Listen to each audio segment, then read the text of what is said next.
Hello guys, in this video I'm just going to explain how to cancel your GeForce Now subscriptions. Okay, how to cancel. So that's what I'm going to explain. So you need to click on this hamburger menu. I'm doing it on Windows PC. Okay, and we need to go to settings.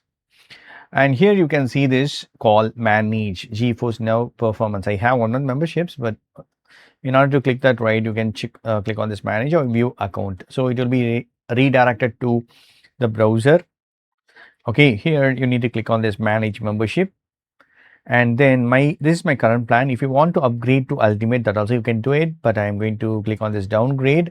So here you can see this: by canceling your premium membership, you will continue to experience GeForce Now as a free member starting on August 16th. Okay, so if I click on give continue, automatically my uh, GeForce Now subscriptions will be cancelled, and but I can use this premium until 16th because already I have paid it. So this is the way you can just cancel the subscriptions for this NVIDIA GeForce Now. The same way you can do it on mobile. In my next video, I will show how to do it in mobile. That's it. Hope this video is very much helpful. Thank you so much. Bye. Take care, friends.